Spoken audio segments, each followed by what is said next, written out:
Welcome everyone as you're coming into the webinar.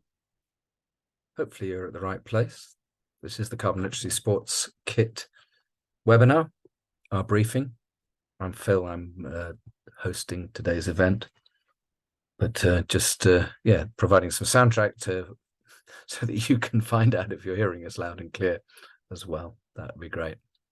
We'll aim to start at past. If you do have questions, please put them into the Q&A function. And I'll have colleagues standing by that can help out for any questions. But we'll make a start when there's a respectable number of folk in the room, as it were. Well, people are just coming in. Got a lot to get through in 90 minutes, but we'll do our best for you.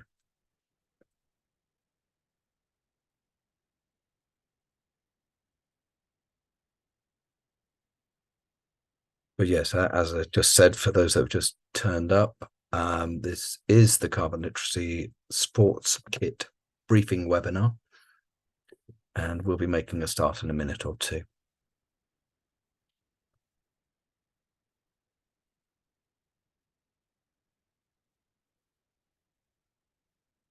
But welcome. It's one of these things where I'd love to know where everyone's coming from, but if we start a go round on this one, we might never get going with what we're meant to be talking about. But thank you very much for joining us. And we'll just give another minute or two for people to come in. But I'm not going to hang around too much because we've got a lot to get on with.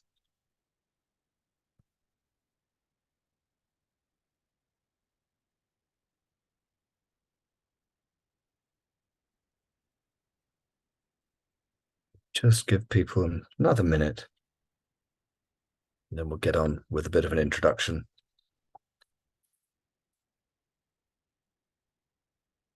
But yeah, welcome, as I say. We're just doing that sort of ad-libbed preamble bit before we actually declare this event open, as it were, as people are just still coming in. That's great. If you could put questions into the Q&A, that'd be great. But it'll be great to hear from you as well in the Q&A as well, because this is all about, having launched the thing, how's it all going, really? So just go 1 more minute and we'll make a start. But yeah, like I say, we can't hang around too much because we do have a lot to get through. Yeah. So yeah, I guess we really ought to get going, folks. I mean, people will be joining us as we go, but welcome to the Carbon Literacy Sports Kit webinar.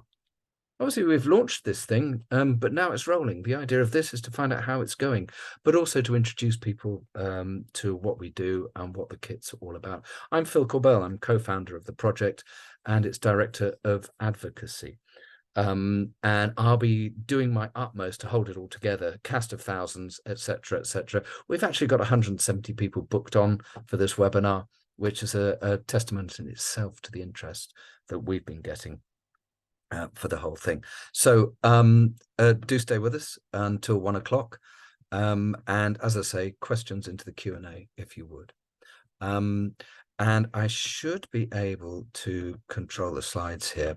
And there we go. So this is what we're talking about today. And if we run through a little bit of house, you might have presumed that we're recording, and we won't be able to see you or hear you. And as I said, questions in the Q&A. We will have an open Q&A session at the end, but we'll do our best to answer questions as we go wherever possible, if that's all right. Other stuff to talk about.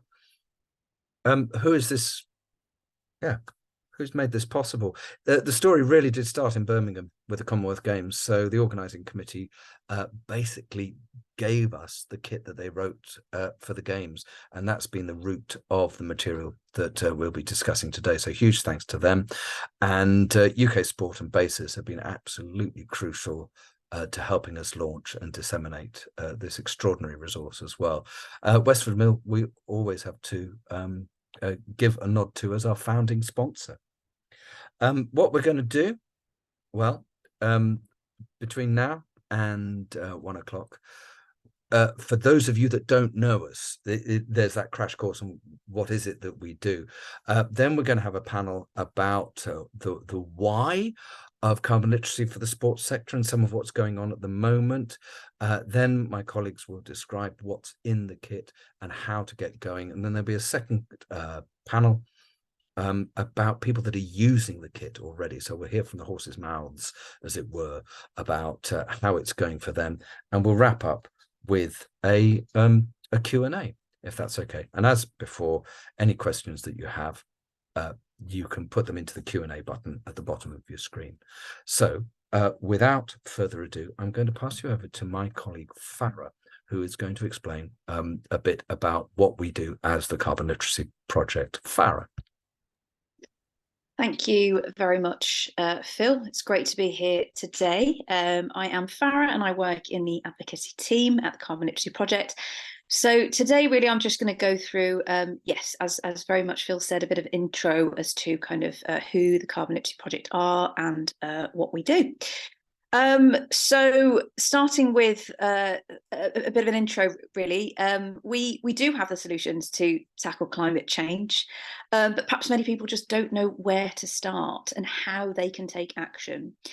We need all people really on board, individuals and organisations, to feel motivated, and that's where really the Carbon Literacy Project comes into play. So what is the Carbon Literacy Project? Indeed, it is an awareness of the carbon costs and impacts of everyday activities and the ability and motivation to reduce emissions on an individual, community and organisational basis.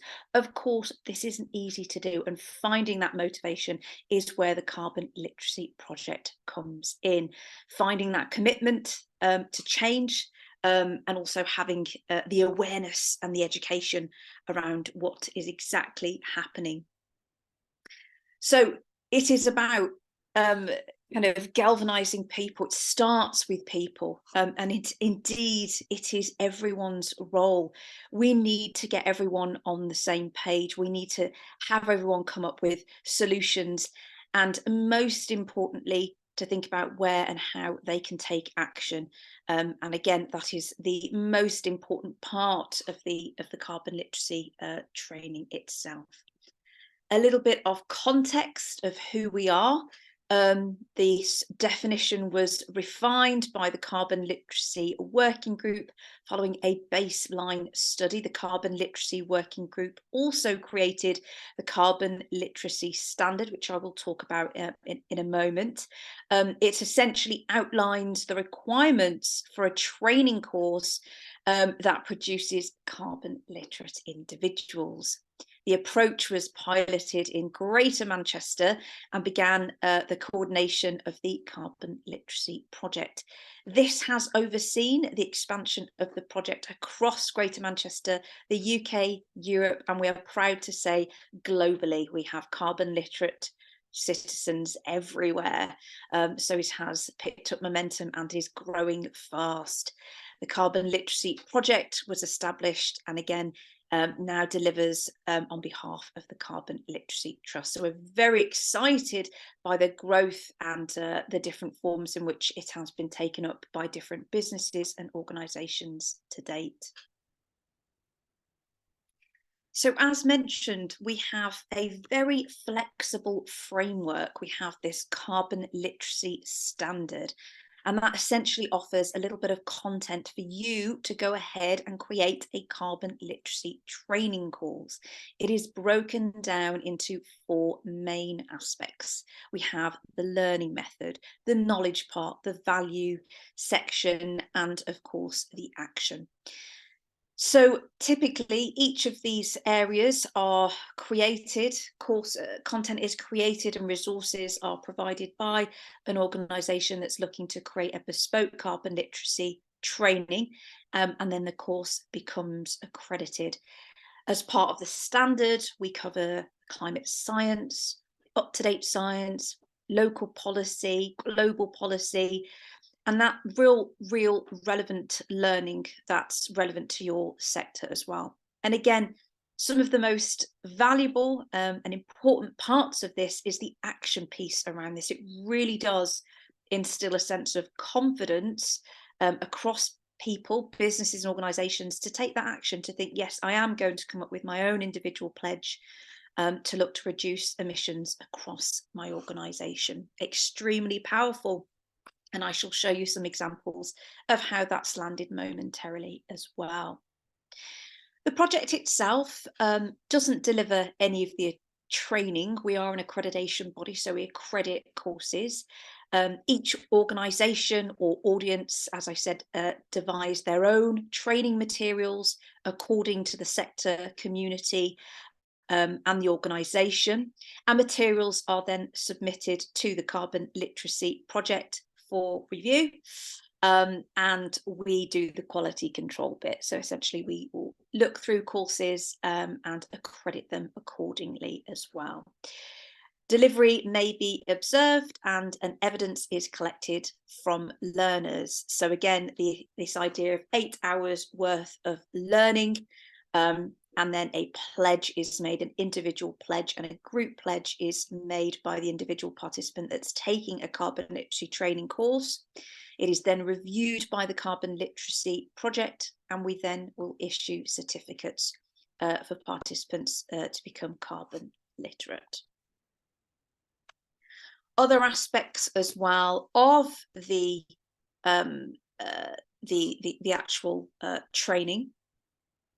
Again, it provides a pathway for people and for organisations and groups to become carbon literate, but more collectively as well.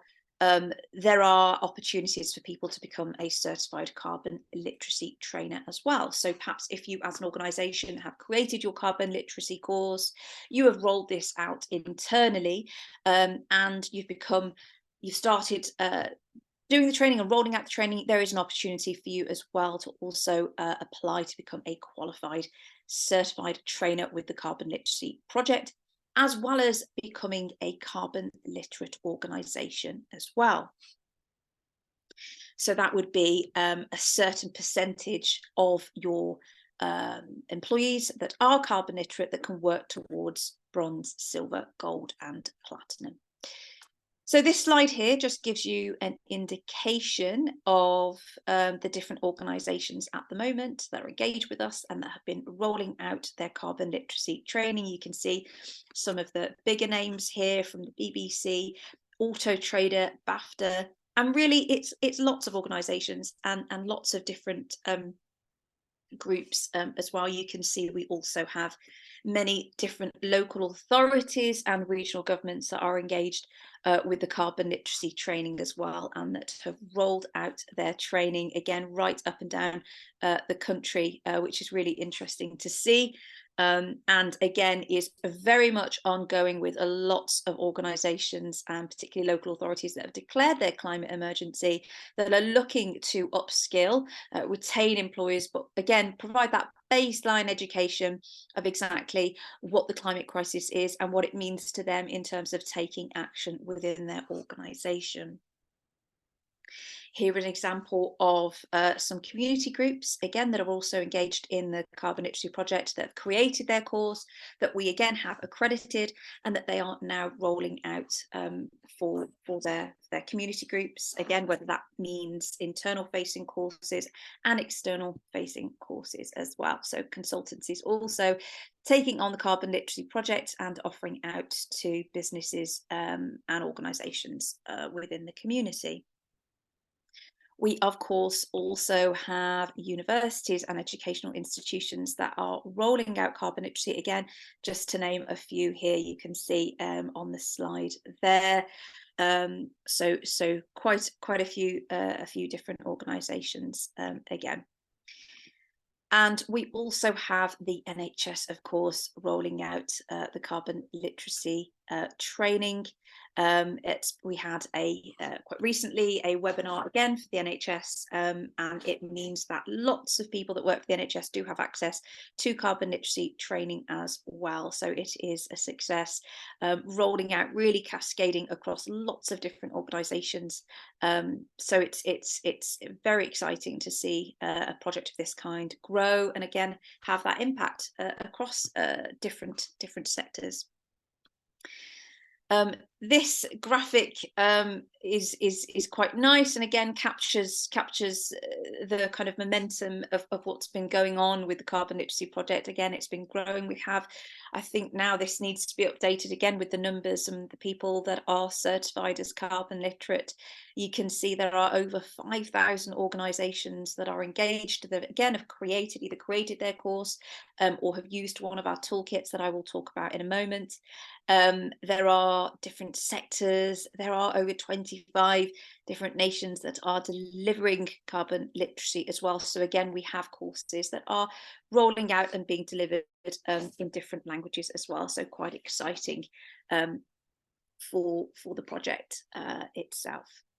Again, that pledge number there, you can see 149,000 plus actions pledged. Again, this just means the amount of pledges that are coming back to us, the amount of people that are being certified as carbon literate, and most importantly, the reduction in carbon emissions across society. That is what we're aiming for, and that is what is taking place and happening to date. So how does it work? So I'm sure we'll go into this in a bit more detail later on. And of course, you probably all have questions. But essentially, step one is that a member of your organisation attend a training session, and they are able to then become carbon literate through creating an individual pledge or a group pledge. Quite often or not, an organisation will then go on to write a carbon literacy course. They will use our standards. So a few slides that you saw before, they will align case studies and material that are relevant to their sector with our carbon literacy standard, and we will go ahead and accredit a course. And then essentially, they will have that course that's relevant and can be rolled out for their organisation. Or alternatively, and again, picking up momentum, a lot of organisations are going to use an existing course or a toolkit. So I'll come on to talk about the toolkits now for those of you that are interested, of course, why we're here today as well. These are the current toolkits that we have that are being used by different organisations. We have developed toolkits for a variety of sectors, including local authorities, universities, colleges, healthcare, automotive sector, social housing, museums, and civil service as well. And of course, sport. So the Carbon Literacy Toolkit is an off-the-shelf, fully accredited suite of courses that have been developed and tested by the sector for the sector. So they comprise of a slide deck, a training manual, an activity, different resources, again, that are relevant to the sector, and a getting started pack. And again, these materials can be used to deliver carbon literacy courses as well. So with 17 courses spanning 9 unique sectors now available, our toolkits do ensure 9+ with more coming along the way. Our toolkits do ensure that organisations have the latest and the best sectorial materials for delivering carbon literacy training. And again, all of these courses are designed with a specific audience in mind, but the materials themselves can be tailored and customised and then re-accredited to have a more bespoke carbon literacy training course as well.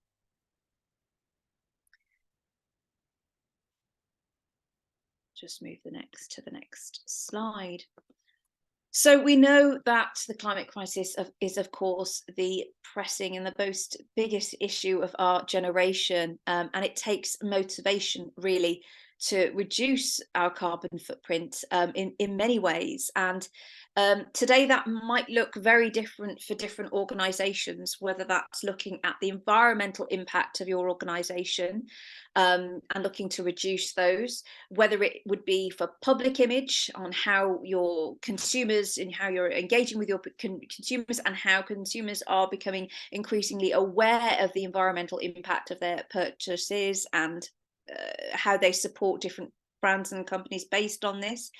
It could be for possible future regulation and compliance as well. Governments around the world have introduced frameworks and gold standard frameworks in which different organisations and businesses need to align to meet their goals in line with the 1.5 Paris Agreement. That could also look like how this works and benefits businesses themselves. So looking to adopt more sustainable practices moving forward that are more cost effective for your business, and improving efficiency, and also improved welfare as well for both customers, investors, suppliers, insurance regulators, and employees as well. So the motivation is there. And again, as the carbon literacy project grows, more and more courses are including these elements to again upskill and address all of these elements of their employees and their organisation to help make more informed decisions when taking action to reduce their carbon emissions. A really important part of the training that we found as well is how different employees collaborate on the training itself. I mentioned at the beginning, it is 8 hours, but this can be sliced and diced for any which way really suits your organisation, and how that lands, and how that works for the culture of your organisation. Some of the really positive impacts that we have seen, and a key aspect of the training does allow for different roles and different positions within an organisation to come together and to talk about climate issues in a way that they probably wouldn't in the past. We're all used to L&D training coming in, and a certain amount of formalized training, but this training is quite different. It offers something new, and again, very relevant to climate policy and global policy, and indeed this filters down to the organisation in terms of what you can do to take action. So we've really seen within this training how employees come together and how they collaborate and how they talk about very tangible actions for their organisation. And having those different perspectives on the climate crisis certainly offers more empowering discussions, which again can better inform employers' climate action and their pledges as well. So a very positive aspect of the training. Actions from the training are often quite meaningful. It starts a conversation for the wider organisation, and we know that behaviour change takes time, and it doesn't happen overnight. But again, this kind of training facilitates those conversations and leads to the bigger picture of what individuals can do collectively to take action to reduce emissions across their business, their supply chain, etc. It certainly does also instill a sense of commitment, again, to make very tangible changes across the organisation. So again, this kind of training, you're not just sitting there reading lots of notes from a screen, closing your laptop, and business as usual. It is not business as usual. It is about taking action. And we do actually have some really interesting examples as well, just to give you an insight, some of the actions that come from the training. Again, these actions are very different. They're relevant across different sectors, but the aim there, of course, is to reduce emissions. So for some of the training that we've seen so far, perhaps people want to put in a stricter travel policy. Business travel will often fall under scope 3 emissions, and these may have gone down during COVID and then have taken quite a spike again post-COVID. So a lot of organisations are looking to reduce their business travel again, and how they're looking to do that is very interesting. So some really kind of interesting actions that have come from the training. Again, that collaborative process of talking them through. Again, this isn't just for sustainability leads and sustainability teams to be in the room. This training enables everybody to have a very literate conversation around all things carbon and sustainability, to inform each other, to inform leadership, and to take that action as well. So who can deliver the training? There are a few different processes around this, but once you are carbon literate yourself, you have a certain amount of experience in training, you've attended a 1 hour mandatory session that the carbon literacy offers monthly, you are essentially good to go. If you've built and created your own course, or you're looking to use a toolkit, you can start training. And again, training looks different for different sectors and different organisations. We're often seeing green champions with an organisation of businesses, L&D teams that are going to come together with a net zero team, for example, and help with the format of how that training is going to work for the organisation. So we're seeing, again, we often also encourage internal training to have that very peer-to-peer emphasis of the training, because you are the experts in your field that are able to certainly roll out this training and deliver that key information. But there are also external training organisations that will come in that can consult with an organisation to help build your carbon literacy course, and to also deliver as well to your team. So again, a few different options here as to who can actually deliver the training and how that can work again for you and your organisation. The benefits, I've talked quite a bit about the kind of the who and the what and the why, and of course the benefits of carbon literacy training are there. We all know what we have to do, and sometimes again just emphasizing that in and through training is very important. So it's about building a positive brand in terms of the climate, and showing that you're walking the walk. Certainly in terms of the training, you want to see leadership doing this, and you want to see leadership sort of saying, yes, we are on board, yes, here's the budget, and we want to see all of you and our team building this positivity around climate and taking action as well, engaging with staff and creating a positive, inspiring, low carbon culture that, again, that often takes place from the back of this type of training.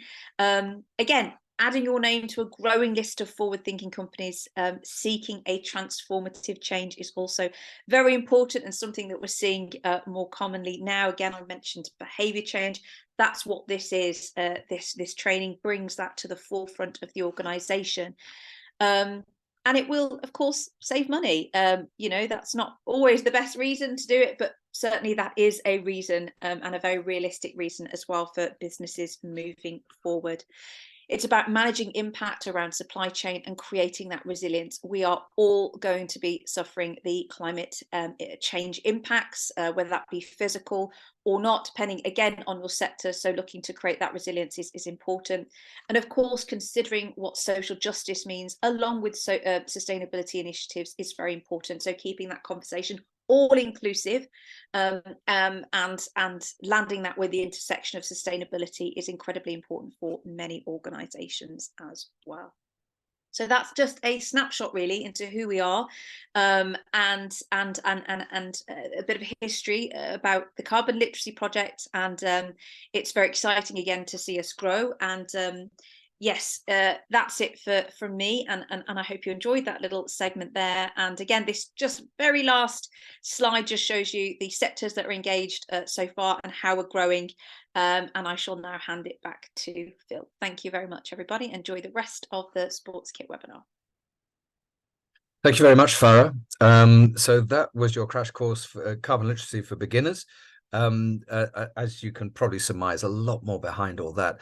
But the bottom line is that this enables you to create an impactful low carbon culture in your organization or sector, and enables everyone to optimize their contribution to tackling the climate crisis.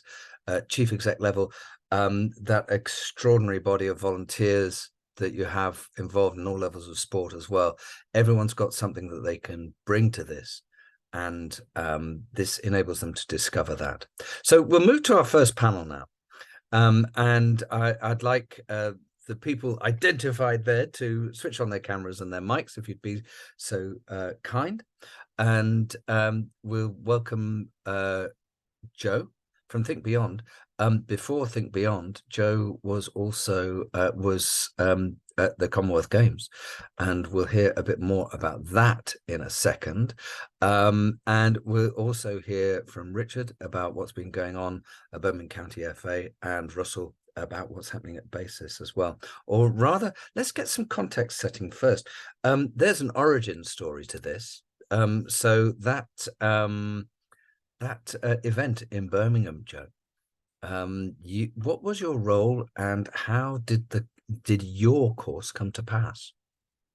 Yes, thanks, Phil, and thanks everyone for putting on this webinar. So, yes, I worked in the sustainability team at the Birmingham 2022 Commonwealth Games. I was sustainability coordinator, mainly focusing on sort of the carbon management aspect of the games, and kind of everything that entailed around specific delivery for the event itself. But as we know, big events like that, must and ultimately has a fantastic opportunity to create some lasting legacy as well, out of the back of these events. And I guess that's where this sort of toolkit, sports sector toolkit, really started. We had a sustainability working group. The West Midlands Combined Authority were part of that group, and Farah's mentioned some of the local authority work that happens as well. And the carbon literacy training got raised as part of those conversations, and that's what sparked the thinking. Really, is actually, could we do something for sport around awareness, education that could really empower people, I suppose, and demystify sort of the climate crisis, the climate issue. I think most people are aware of the magnitude of that now, but actually demystifying how that is relevant to sport in particular was something that we really wanted to target.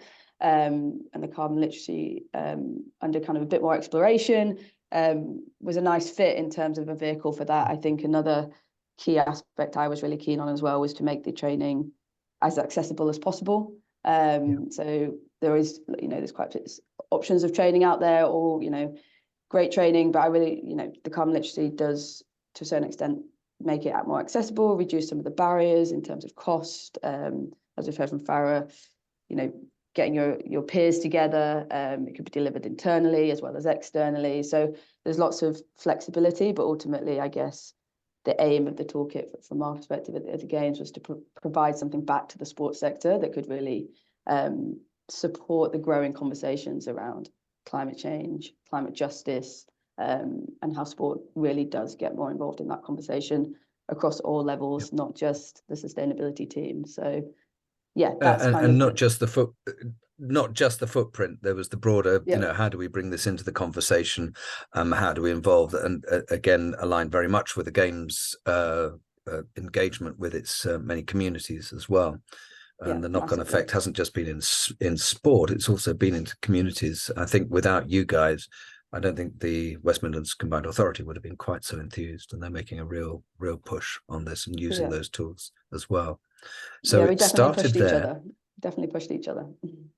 So, but again, it's those collaborations. There was an existing partnership that also gelled around climate and the devising and implementation of carbon literacy.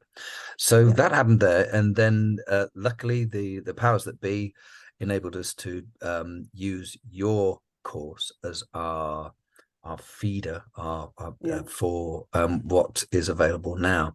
Russell, sport sustainability, eh? I thought this was about sport, innit? In other words, sport's got to rely on the environment, hasn't it? And without a colleague, a group in Australia called Sport Environment Alliance, their tagline is "No planet, no play." So all of society relies on these issues. All of society needs a functioning ecosystem. All those ecosystem services we take for granted, we are starting to push beyond their limits, aren't we?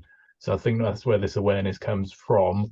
All of society needs this. Sport is part of that. Sport reflects that. So it clearly sits with sport, definitely.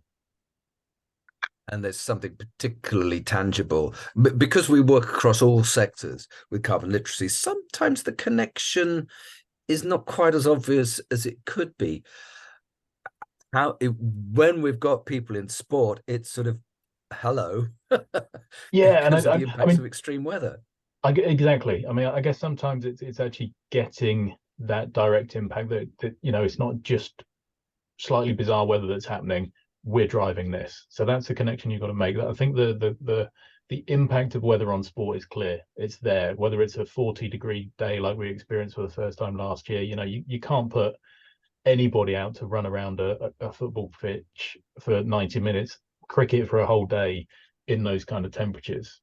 When your venue's being damaged by storms, when you're being flooded, all those kind of issues, it's bad weather. Let's make sure we make that connection, that this is being driven, this is going to happen more frequently and in a more extreme way. So we've got to make that link to climate change, and that we're driving it. So I think that's the key link we've got to do. We're all aware of the weather impact, but it's weather driven by climate change.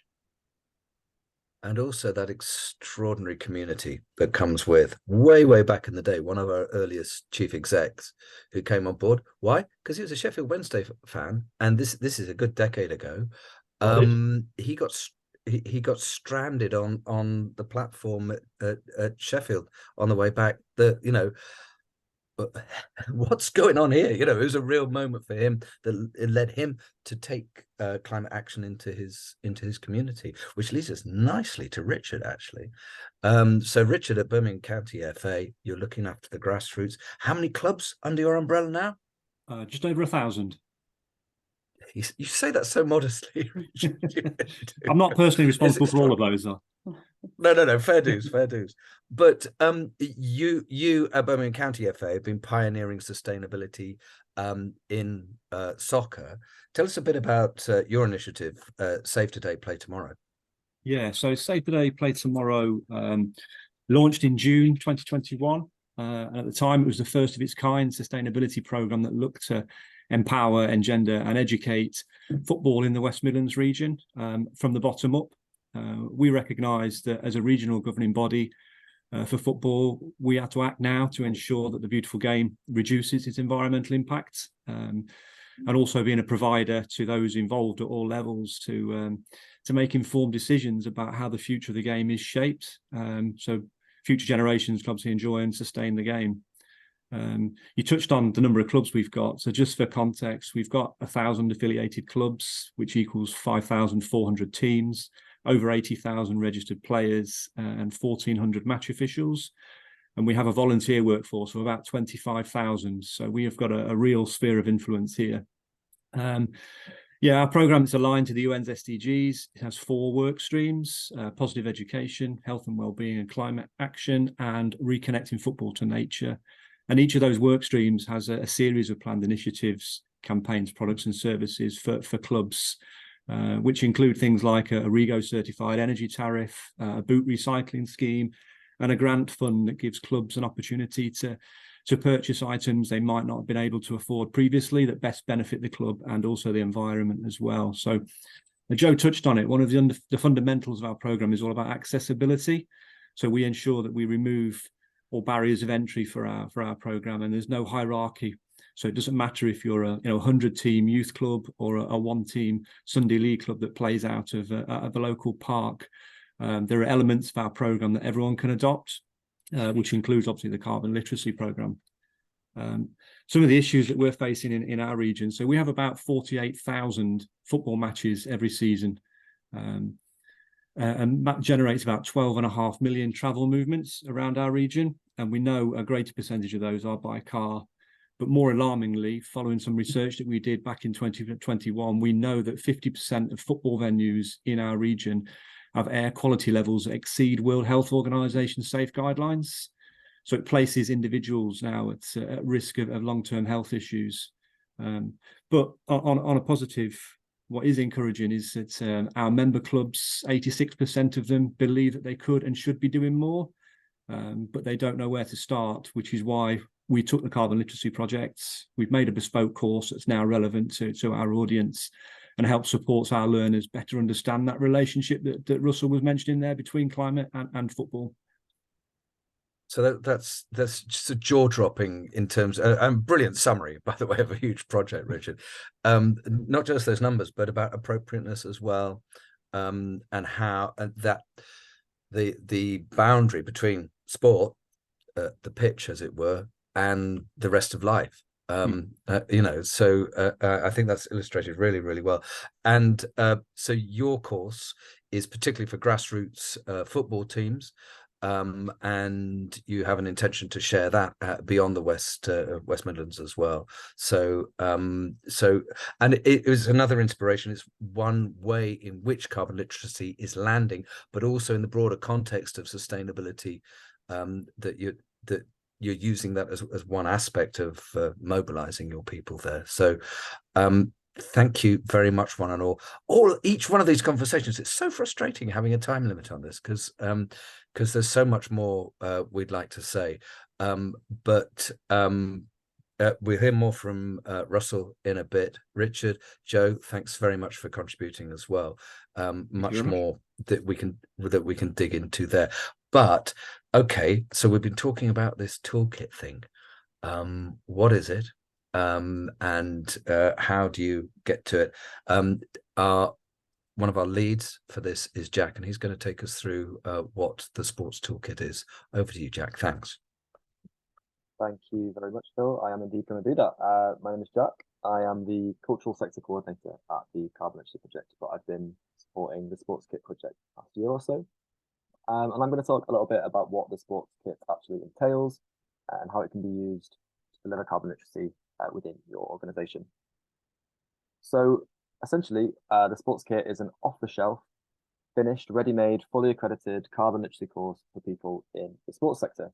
And as we discussed earlier, it has its origins as a legacy of the Birmingham 2022 Commonwealth Games. Joe, who we just heard from in the previous panel discussion, wrote that first draft and really spearheaded those early stages of development. And then as the committee wound down, these materials were donated to us at the Carbon Literacy Project, and we got those over the finish line. And then they were piloted earlier this year with support from UK Sport and Basis, and launched earlier this year as well at the Basis conference as the sports kit. And the intention of this project was to create something that could be used by the whole sector, whether you're from a club or a league, supplier, whether you're from an event or a venue or a governing body, or if you're a player, to deliver some high quality climate change training and to make the process of accessing carbon literacy in the sector quicker and easier. So what does the sports kit actually include? It includes a slide deck, which is what trainers use to actually deliver the training. And it also includes a really detailed trainer manual as well, which covers all the knowledge and all the context and all the references that you would need as trainer to really confidently deliver this training to learners. It also includes an activity pack, which helps you as trainer deliver some engaging interactive training, and a resource pack, which you can distribute to learners after their training, which supports them to sort of continue their climate change education journey and their action journey as well. And then finally, we've included all the other elements that you might need at the beginning of your carbon literacy process, just to help brand new trainers get started. The sports kit is divided into 5 modules, the course that sits within the kit. And the structure of the material sort of takes learners on a journey, really, from introductions to climate change to taking action on carbon emissions and being confident assessing where and how in their roles they can make changes and have influence. So in module 1, the science and impacts of climate change are introduced in a more general sense. And then in modules 2 and 3, we really start to think about the sports sector. So what impact is the climate change, the climate crisis having on the sector, and what role can or should the sector take in tackling that climate crisis? And then in modules 4 and 5, the training really starts to hone in on actions that people in the sports sector can take, and really gives learners the opportunity to practice developing action plans with their teammates and having conversations about climate change with people in their spheres of influence. And all this is really about preparing learners to have the confidence and motivation to just get out there and start doing things and reducing the carbon impact of their organizations and their roles as well. So here's a little preview of what the slide deck of the sports kit kind of looks like. These are some of the activities that we've included. We've made sure that there's a lot of activities in the kit with a number of different learning styles represented. It's not all just lecture style teaching. There's a lot of opportunity for quick fire engaging activities to keep everyone alive and interested. There's some solo learner work, and then there is discussions and group activities as well that really get learners practicing the planning of carbon reduction actions as part of a team, and thinking really deeply about this issue as well.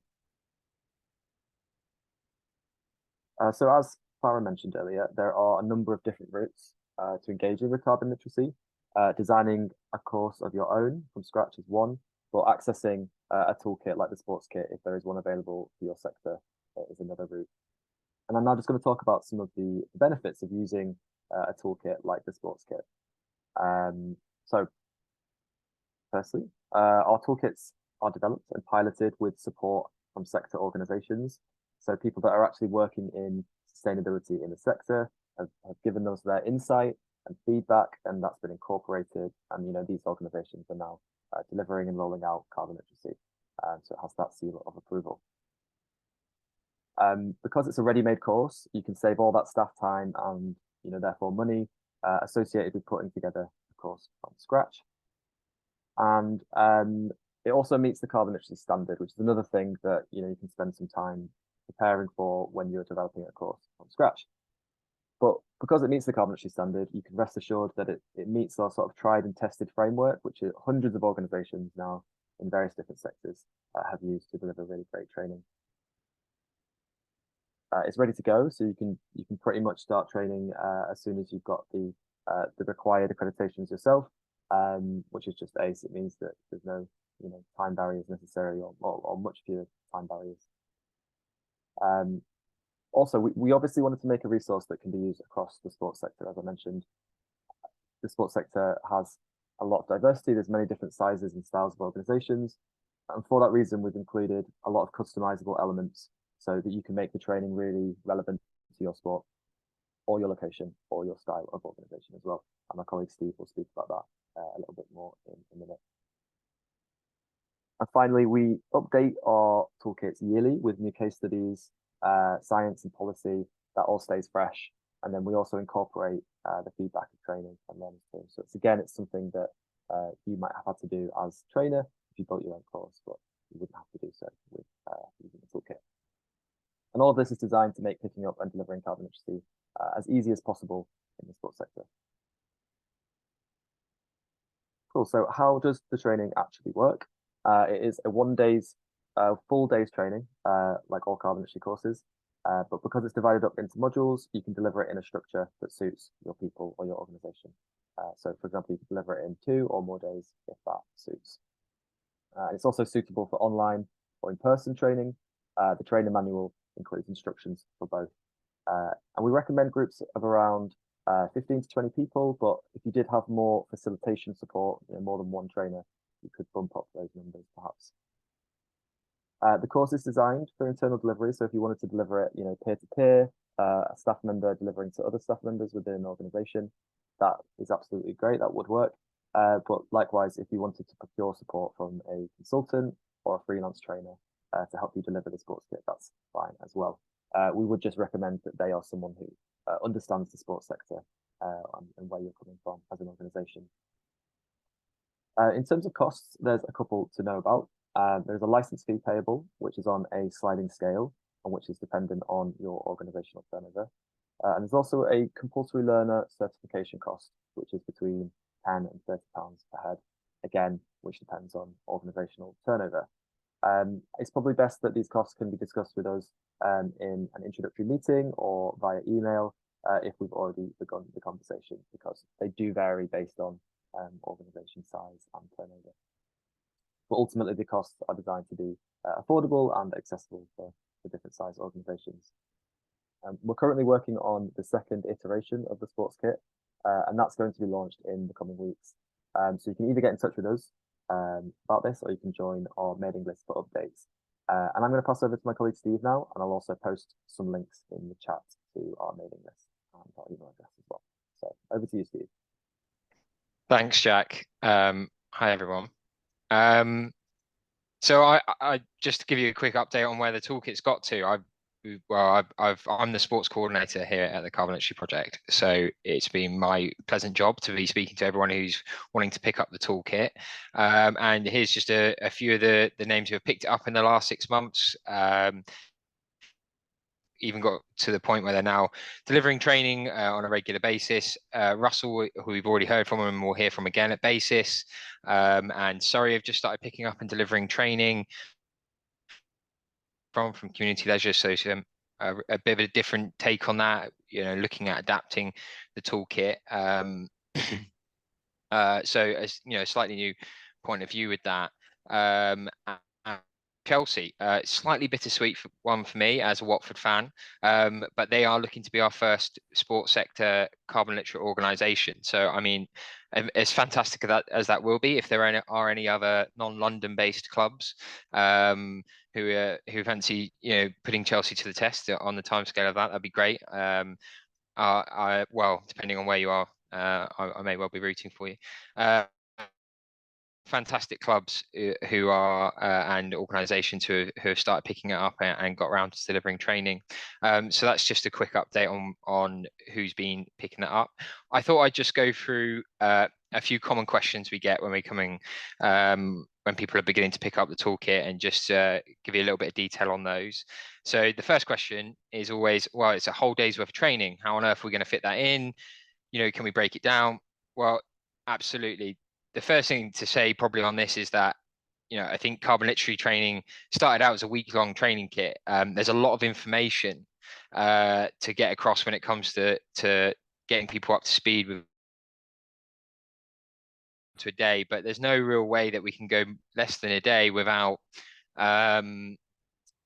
really ensuring that, without sort of neglecting the fact that you might not get the confidence, or learners might not get the confidence they need as a result of it, as a result of the training, to go ahead and start acting with that independence, with that autonomy in their role to have training. But that doesn't have to be delivered in a day. I'm fortunate enough to have a brother who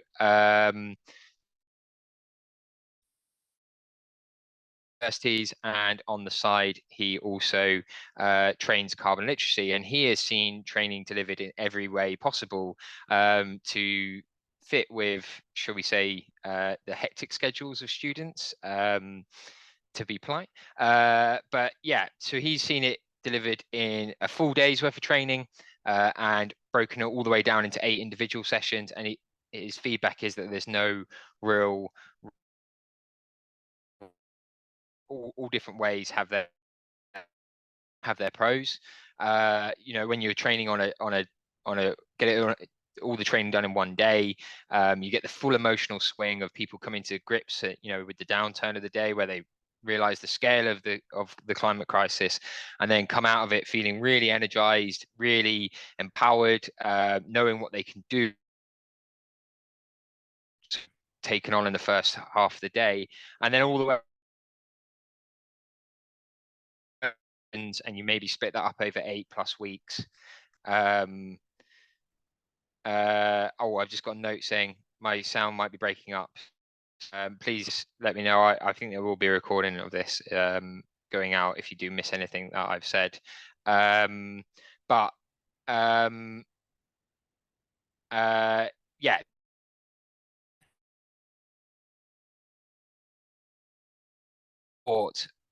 Involved in the training, as people sort of go away and spend a week that you've gone through in each module, in each session, and you do get these much better, bigger ideas and a bit more rounded ideas when you come to the end of that training. Also provides learners and you as the trainer the opportunity to sort of fit that in a better around schedules when you do break it up, so you can potentially put on lots of small sessions throughout the course of a year, and learners can come and go their own schedules, and gradually over a few months sit the full course. So that is another real benefit of splitting it up. The other questions we might get, I think I've skipped through a slide there. The other question we'll get, I'm not a trainer. I'm not got expertise. I'm not an training, and yeah, you are, of course you are. That's specifically where toolkits. I'm just going to pop my video off just there with it. if anybody does, you know, the toolkits are there to provide you all the support that you need for delivering training. The trainer manual is extensive and gives you lots and lots of support. So you don't need to be an expert in climate change. You don't need to be an expert in delivery. There are also two prerequisites to delivering training, which do help make sure you're ready to do that. The first of those is being carbon literacy yourself, and that gives you not just the baseline knowledge that you'd get through a carbon literacy course, but also gives you a good experience of going through the course yourself. So you can see and learn, particularly if you jump on one of the open training sessions with Russell or John or a few of the other people who are giving the training. See, you know, experts delivering this training and see how it really is delivered well. So you get that experience.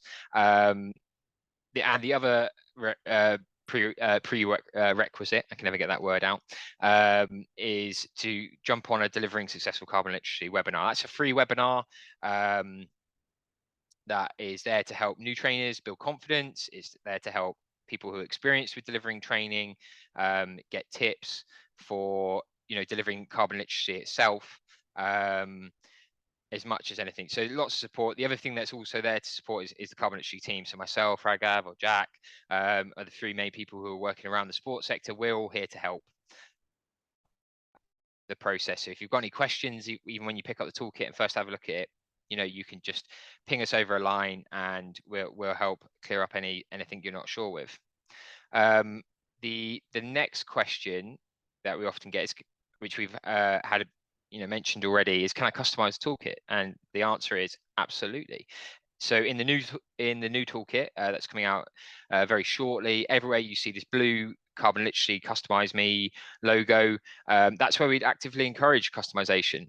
Carbon literacy training can be a great place to deliver your carbon reduction strategies, your sustainability strategies. It can be a great place to get everyone on board with what your carbon footprint is as an organization, or and what you're going to do, what you're planning to do about it, what the actions are being taken. So it's a great chance not just to get everyone on board with a baseline of knowledge, it's a great chance to get everyone on board with your strategy internally as well. If you're delivering to a broader audience, you can also just use those opportunities where you see these blue slides, this blue carbon literacy logo. You can make it more specific to a sport if you're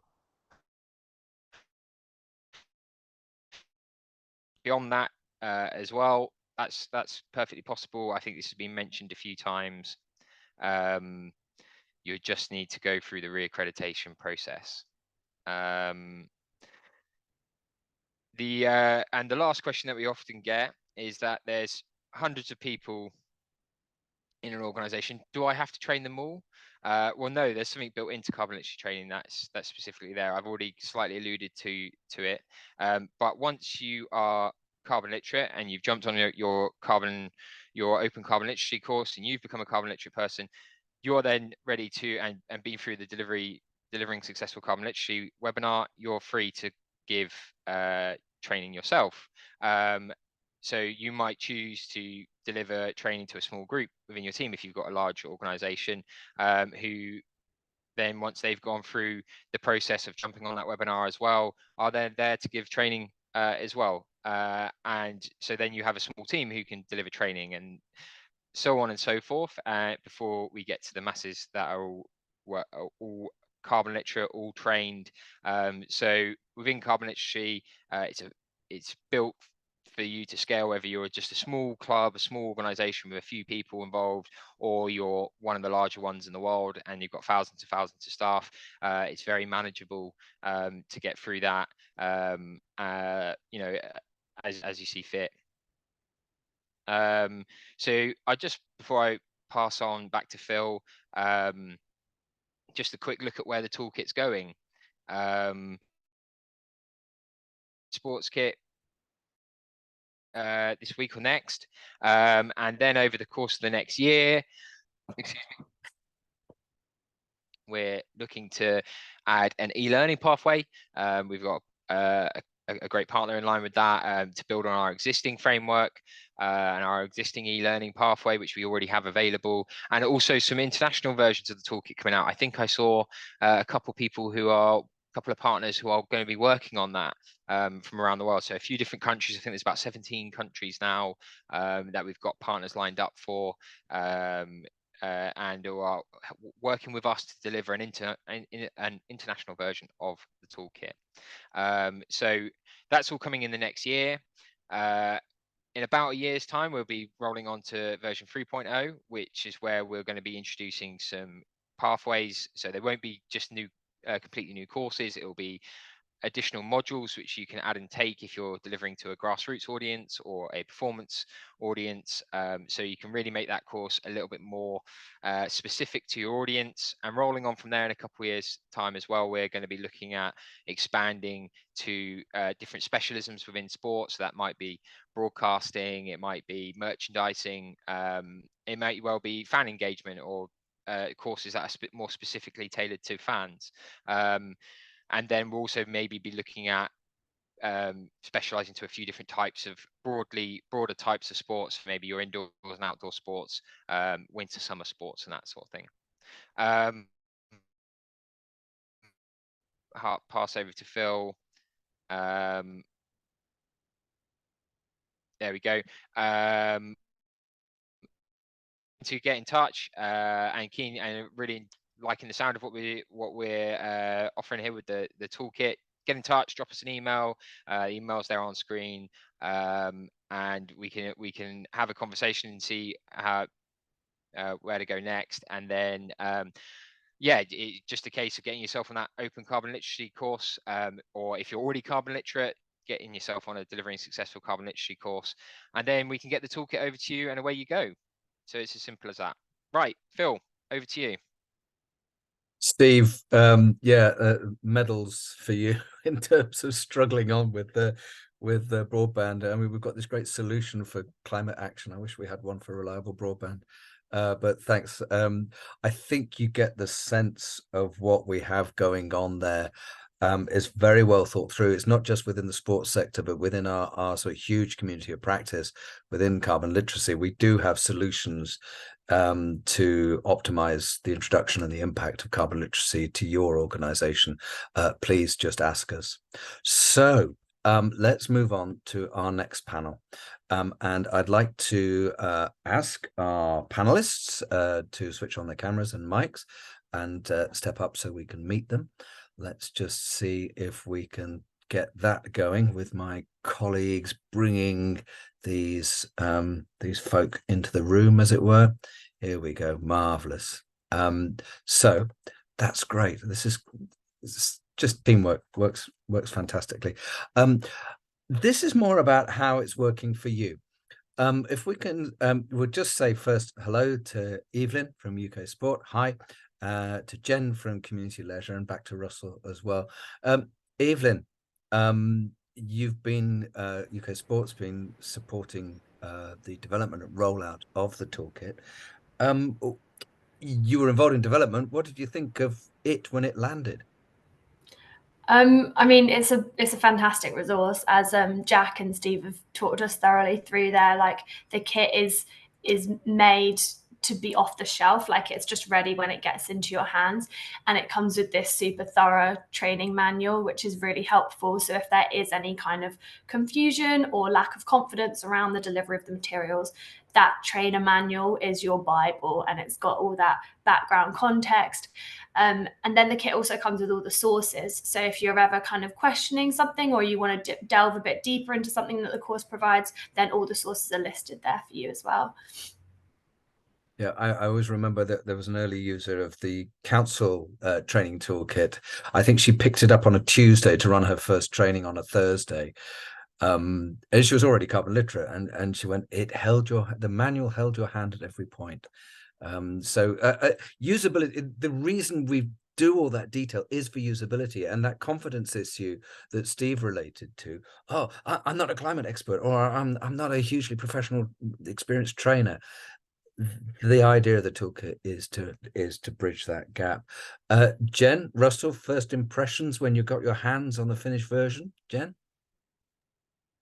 Honestly, when I first heard that the sports toolkit was launching at the BASIS conference, I said, yes, finally. That was my first response, because I did carbon literacy as my CPD over 1.5 years ago now for charities. And one of my pledges was to actually roll out carbon literacy within the organization and to our members. And then I ran into the very real problem of, where do I start? Because I don't actually have the time, capacity, skill to develop this toolkit or this resource. So yeah, all positive from our end when we first heard about it. And then when we first saw it, without it, like I said, we wouldn't have been able to deliver carbon literacy. The kit itself is very comprehensive. We did spend some time amending the toolkit, but that's, as we heard, that's what it's meant for as well, in terms of actually making sure that it's relevant for public leisure specifically. So we did spend some time there doing that. But again, it's really helpful to actually have those blue slides, because that will actually tell you where you can amend. So yeah. Let's have a quick look at that. So community leisure, you help leisure facilities. Yep. Yes, sorry, I probably should have clarified. Well, I should have really. Go on. Yeah, so we represent charities and social enterprises who manage public leisure and culture services across England, Scotland, and Wales. So they manage those services from physical buildings. So it can be your local swimming pool, leisure centre, but also your library, museum, and green spaces as well. So very varied. So not a sport per se, but obviously very, very involved in that. So you did have to do this adapting thing. So it's just worth a quick re-explanation of that. We call these things blue slides because they're coloured blue for no other reason. And they are pre-formatted blanks where you put your stuff. So we've got all the rest of it. And there are maybe typically 10 or a dozen of these, which is no big struggle because it's stuff that you know about what you do specifically, and that's worked well for you, Jen. Yeah. And we've just muted there for some reason, but that's not a problem. We got your nod there. We got your nod. Sorry. Russell, again, bassist, you've helped us launch. When you got your hands on the kit, first impressions?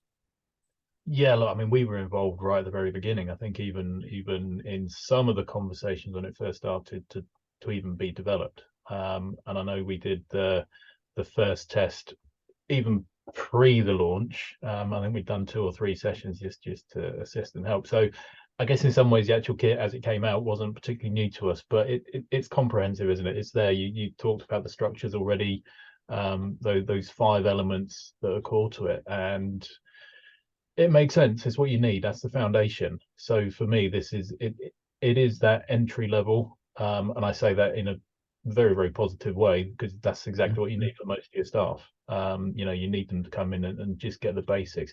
It fills that gap for those people on staff who hear this stuff on the news, experience it in their everyday life, and want to take some kind of action, but just to that point of thinking, but I don't know what that action's supposed to be. How do I actually integrate this into what I do? So those final points of making your individual pledge and your group pledge really put it into that context. So all that supporting information is there. They get the knowledge. I guess it can be quite intense. There are some people who kind of put their hand up and say, I really don't get the science, in which case, take a bit of time, go back over it, maybe saying it in a slightly different way. But it provides all of that information that you need. Yep. And even as sorry, I'm going off on a slight tangent, but even as even if you're delivering it, it's actually a learning experience for you to be challenged with those questions. And for me, it's perfectly valid to kind of say, actually, maybe I should refer back, maybe I should look something up, but I'll come back to you on it. And it's perfectly valid to say that sort of thing for me personally as a trainer, so long as you do follow up, of course. But it's that you're creating a conversation, you're creating this discussion with your staff, with organizations. I mean, for us as basis, we tend to do this to a more disparate group. We're not going into one organization and dealing with whatever number, 8, 12, 20 people in one organization. So we're a bit more diverse in how we deliver. But that's good anyway. And some of those people then go on to deliver the course themselves. So yeah, in summary, it's a good resource. So you're performing that vital introductory role. We've referred to these open courses such as yours. There are a few others out there. I think John Sutton has posted details of his, for example. Many are available. So experiences of delivery then. Evelyn, have you, forgive my ignorance, have you actually delivered the course at UK Sport? Yeah, I have. But I think it speaks to our point earlier about confidence, and then to Russ as well about admitting that you don't know the answer is fine. So I'm actually the trainer currently at UK Sport, but I have to say I was super nervous about kind of taking on that role initially. But we thought it'd be a really good development opportunity for me, and it was a role that was kind of identified that we needed within UK Sport. One of the things that carbon literacy encourage is that the training is delivered by a peer, because you're most likely to get the strongest buy-in from your colleagues if it's delivered by one of your members of staff. So we knew that we wanted someone to do that. And so I just kind of put my hand up a bit nervously. But as we mentioned, the course is really good at providing you with all that detail. But also what I did is I actually accompanied Russ with the first few trainings, and I kind of slowly dipped my toe in the water, kind of delivered one module, then I delivered 2 modules, until I felt comfortable to take on delivery of the full training. So that's been a really good learning experience for me, and I would highly recommend anyone that's a bit nervous about potentially being a trainer.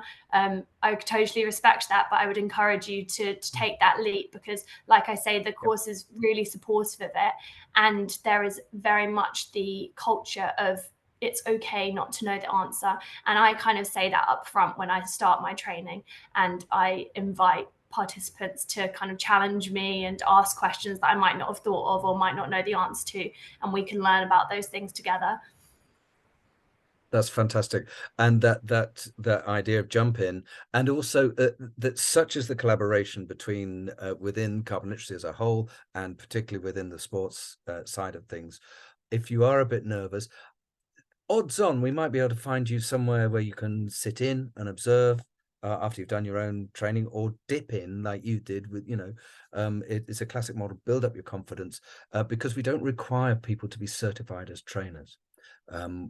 Especially with the support of the manual, you can jump in with relatively little experience, but then start maybe assisting and then take up to the lead. So that can work really, really well. Jen, you've delivered. How did it go?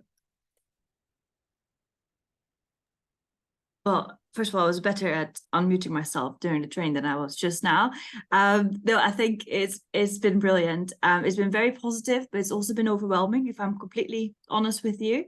The main reason being, well, first of all, the positive, really inspiring, especially the pledges that we talked about earlier already, because that is really where you work closely with those colleagues and actually understand their individual roles more, and what action they could take in their individual roles, and how that supports the organization. Seeing that passion and interest from everyone across different roles actually is really inspiring. And I also now get regular emails from people saying, oh, I'm taking my pledge forward, what do you think about X, Y, Z? So that's really good. The overwhelming bit is because there's so much demand for the training that we can't keep up, unfortunately, within community leisure. We had to pause our waiting list. So we sold out our first session within 3 days, and then after 2 weeks we also stopped the waiting list, because we could have filled 2 or 3 more cohorts of session, and we had to manage expectations. So I think this is where we are now scoping how we can deliver more training sessions. So we are committed as community leisure to roll out more carbon literacy training next year, but we are now looking at how to do that in a way that is sustainable for us, and working with others across the sector and other partner organizations as well, to make sure that everyone can access training if they want to. It's a good problem to have. But yes, I know, right? Yeah, but also about not over offering on over raising expectations. Thanks, Jen. Russell, if ever there was an organization that was dealing with the usual suspects, isn't it you guys? And so much of our opportunity and challenge in carbon literacy is moving beyond the people that are signed up to the sustainability agenda. How are you coping with getting buy-in, perhaps from the less usual suspects? Yeah, I mean, I guess in some ways, how to put it, I was going to say we put it out to our members primarily. We're a membership organisation. We will provide support around sustainability in general. Part of what we do is around education. We run courses in other areas, in broader sustainability. But this is a nice, really sort of focused piece that we can do. We can deliver quite quite quickly. You know, it is one day, and some people throw their hands in the air and say, "Oh, that's a whole day." I can waste a whole day quite easily, frankly, and this isn't a waste at all. It's a very positive thing, and it's not a massive investment when you're thinking that this could be foundational to something really quite fundamental in changing the approach for your organization. So yeah, you know, we'd love to get this in at higher levels into organizations. I think we get lots of the operational managers, we get the people who are kind of delivering, if I can put it that way. They're interested, they want to know how they can change what they're doing on a day-to-day basis. And you know, if you're a catering manager, if you're actually delivering the sport events, all sorts of different roles can pick up on elements of this. You know, we make sure that it is, or you know, the course materials make sure that it's general enough that almost anybody can pick elements from each of these modules quite easily. It's going to be relevant to everybody. We really want to get it into those higher levels, you know, the exec levels, they're the ones that need to understand it and need to get it, and that is a bit tougher for us, frankly. I think, and it's not just sport, Russell, either. It's our experience more generally. Let's just say that, heaven forbid, there might be a character type at C-suite that sort of react. Do you know who I am? Have you seen my diary? A day away from the job is a classic one. We sort of go, oh, but a night down the golf guys, course is very pleasant as well. Yeah. Now that I look forward to the first course being delivered on a golf course. This might be the way to do it, Russell. We could do that. Walk around delivering one. I might have to think about that as an option. I like it. But the point being for C-suite, it is increasingly part of the job. And if they are to be signing off on the big decisions to enable climate action with their organizations, they need the literacy. They need that grounding to filter some of the I'm trying to think of a better word than bullshit, but some of the confusing jargon that comes out, so that they need that to get that baseline themselves in order to enable the whole organization to move forward. Is the general take on it. I'm sure that travels into sport as well, Russell. Yeah, look, Phil, completely agree with that. So I guess I think that's one thing that I probably want to take away, and I'm thinking about is you know, trying to adapt it a bit more. I mean, fundamentally, we use your off-the-shelf version that you've given to us. I'm looking forward to version 2 coming out shortly, because I noticed some of the slides that were shown earlier actually look really nice now, and they are slightly different to the ones that we're currently using. So I'm assuming they're from version 2. I'll have to look to Q&A. Someone will answer that for you. but moving forward, we've got to get into that high level as well. But entry level into the operational side of things, I think we're doing well. You know, we've done cricket clubs, football clubs, rugby clubs. We've done elite level, so Premier League, first class county cricket, into you know, local recreational organisations, which are all about physical activity rather than sport per se. So there's a whole range of people that are trying to get into this, and anybody, you know, we're a membership organisation, but anybody can attend these courses for basis. Yes, there are others out there, but a small plug for us as well. Okay, as we've got less than 5 minutes to go on this slot, top tips for people thinking about starting, and I'd like something from each of you. Let's go to Evelyn first, if I may. I think our biggest learning has been that trainings are most successful where you invite a group of colleagues in our circumstances, but for others audience, that have shared characteristics. So our 2 best trainings were, one was with our people department and the other was with our sporting system team. And having those colleagues that were all together, they work on the same things, and then they're doing the training together, I've heard the best results from them, because they've come out of that training and they've taken it properly into their work. They're bringing it up in meetings with each other. Their pledges all interlink, and especially their group pledges all kind of contribute up together. So I'd highly recommend grouping audiences by shared characteristics where possible. Yep. Superb. Evelyn, thank you very much for that.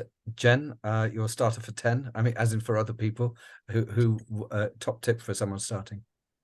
Thank you. Well, I I would say, you know, you need to see carbon literacy and climate action aligned with your mission, vision, and values, because we're all here in the sport sector making lives better for people, engaging people through sport. And actually, that very much aligns with using our voice as an organisation and taking that responsibility. And I would say to that, actually, a slight challenge to Russell and Phil, actually, we have seen engagement from all levels of organisations. We had a trustee on our call, we had chief execs on our call.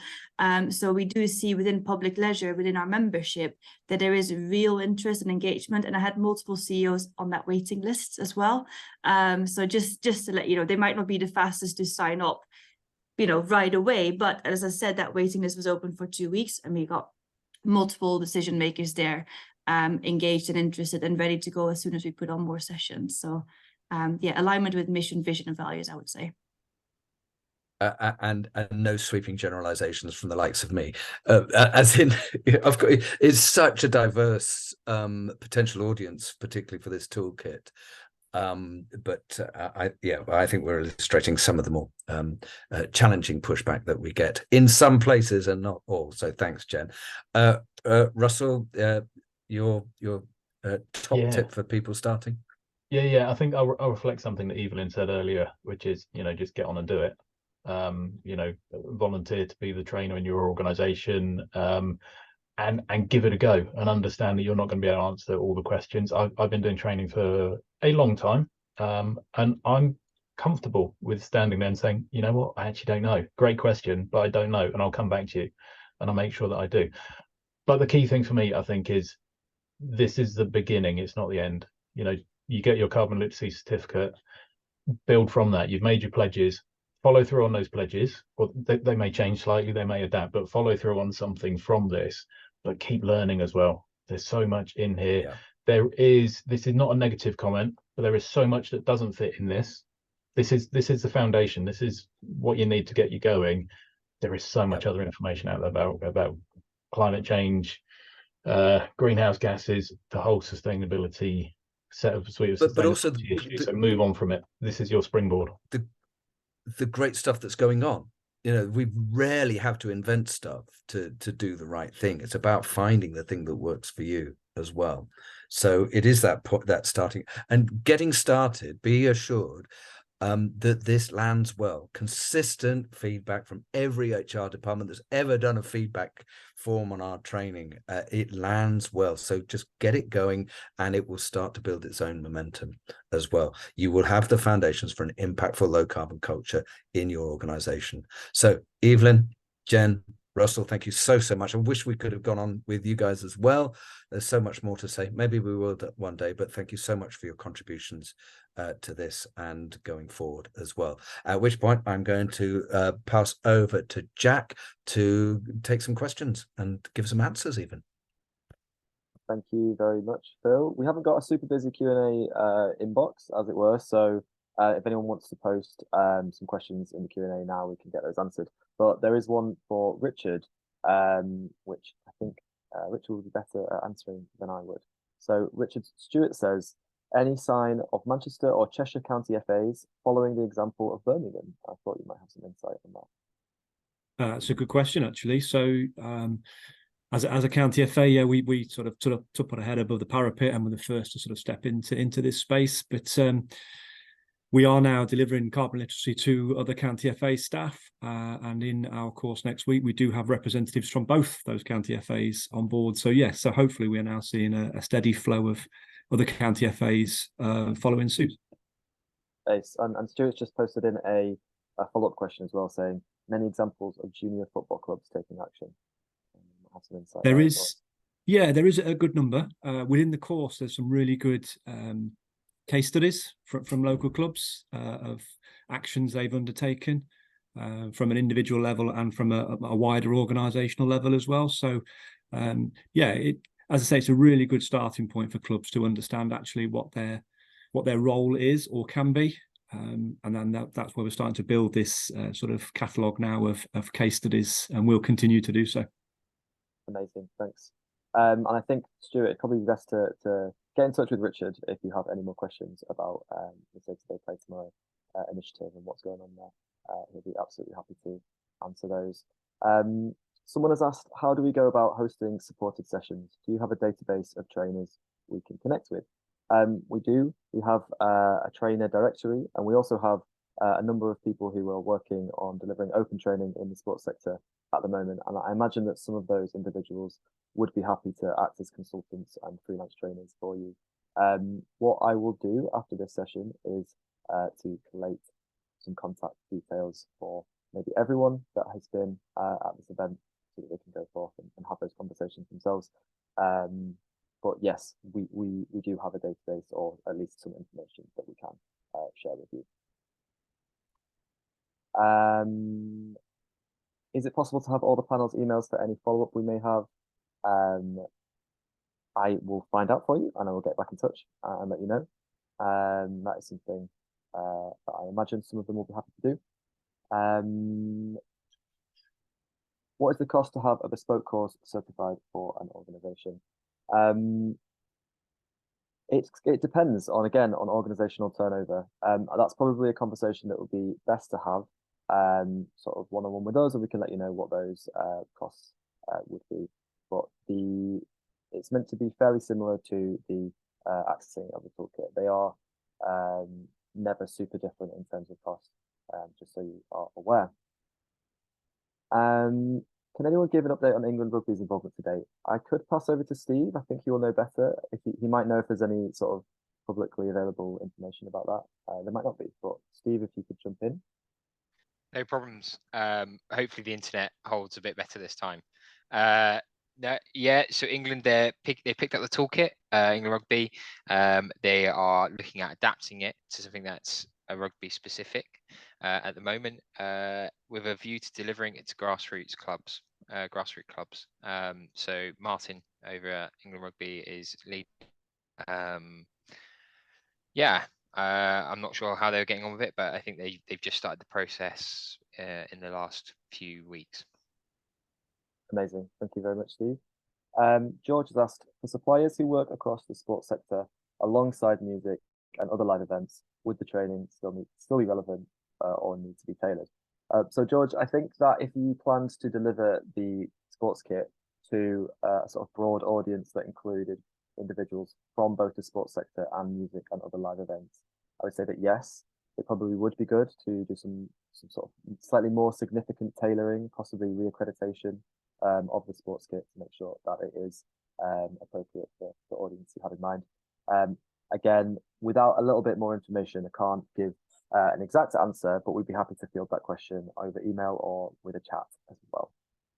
So do get in touch at support@carbonindustry.com and we can let you know. And Jamie's asked, how is climate adaptation and resilience incorporated into the sports kit? It's referenced, it's not delved into in a really sort of deep way. Our focus is more on the sort of early stages of climate change science and policy that we feel people need to know as a foundation, plus reducing carbon emissions. Obviously, there is an element of that associated with adaptation and resilience, but I don't think that's quite what you mean. Again, what I would say is we can have a chat with you in a little bit more detail about sort of what's in each module, and we could even maybe direct you to someone who could deliver the training to you as an individual, so you know what's included.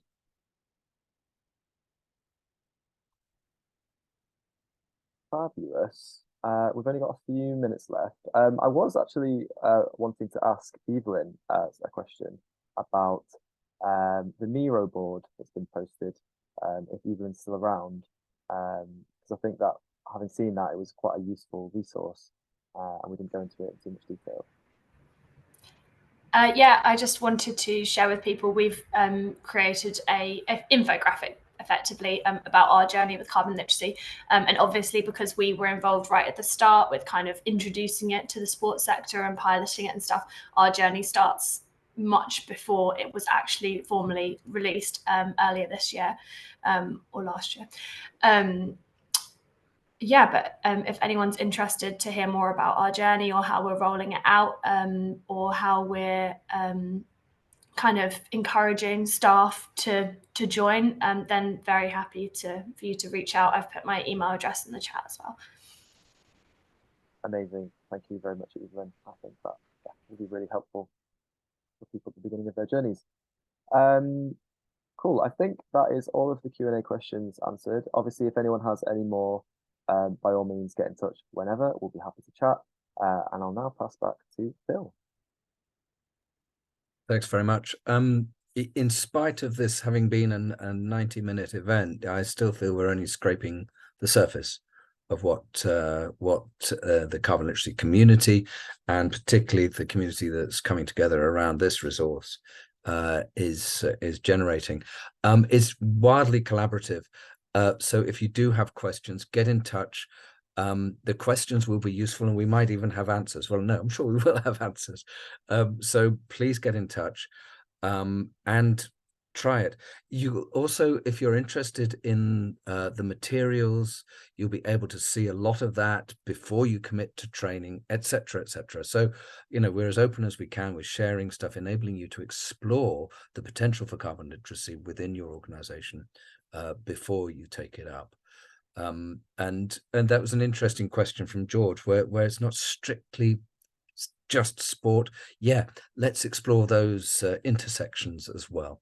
There's so much going on within carbon literacy, and we're really at the start of the journey for this sports resource as well. I think the potential for this is, I mean, huge, because it's not only the footprint of the activities, it's the power to influence that goes on. And the way this lands as a win-win.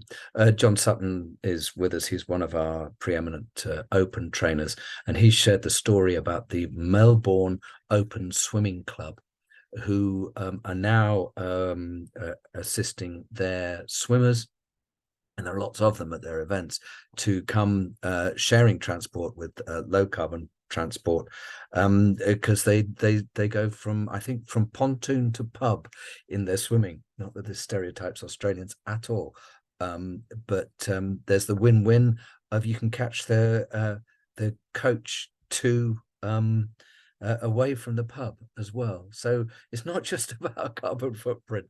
There are so many benefits from taking this up.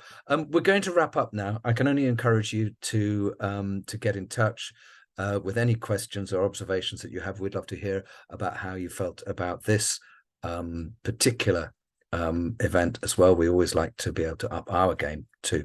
But I'd like to thank our panelists, Joe from Think Beyond, Russell from Basis, Evelyn from UK Sport, Jen from Community Leisure UK, and Richard from Birmingham County FA. Thank you so much for joining us and giving your time to us all. Do stay in touch, and what can I say? Good luck. Stay in touch. Let us know how it goes. We'd love to tell your story too. So thank you very much, and good luck with all your efforts. That's a goodbye from us. Cheers.